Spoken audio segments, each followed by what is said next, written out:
Building a new air system for a shop can be an overwhelming task. The possibilities are many and the pitfalls are complex. Underbuilding your air system can result in a significant waste of time and efficiency, and overbuilding can be very expensive. In these videos, we will look at some simple concepts to help you as you build your new system. In this video, we will look at a simple philosophy surrounding the layout of joints and lines.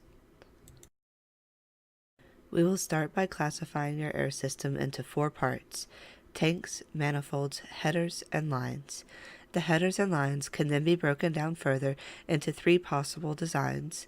If an airline is positioned in a straight line between the source and the utility with no adjoining line, then we can refer to this type of line as an eye. If a second line is added in parallel to this line and the two are joined in a loop, this is an O. If at any point a second source line is taken off in a perpendicular tap, then this forms a T. The philosophy is that I, if sized properly, is always the best option. These lines are simple and easy to design. If a shop had a compressor with a manifold that adjoined a single properly sized line for every utility in the shop, this could be viewed as a very strong, robust, and easy to design air system, outside of the massive amount of time this may require.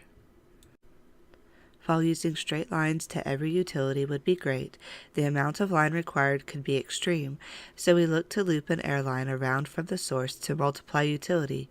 With a single source and utility, an eye system is better. However, when you start adding multiple utilities to the same line, the O comes out on top.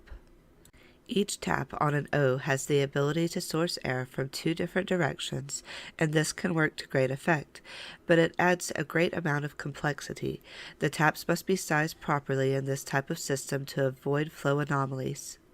As well, the utilities closest to the source will have the best use of the loop, and in many cases, the utilities at the center of the loop can cause hard pressure drops, while the ends of the loop are under load. Loops can also be difficult to drain the water out of.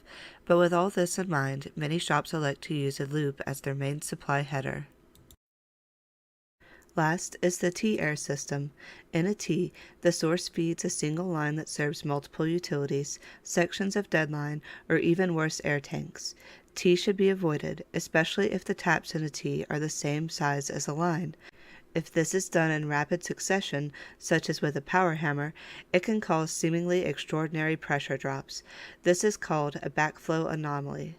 In this case, capacity should never be added in the form of a T, except in the most specific of use cases. So take a look at your air system design now and see what percentage of the system is comprised of I, O, and T's. The higher percentage of I and O, the better the system will perform. What T can you eliminate or at least shrink, and what O can you afford to shift to an I? Thanks, and subscribe to keep up with what is new with Blue.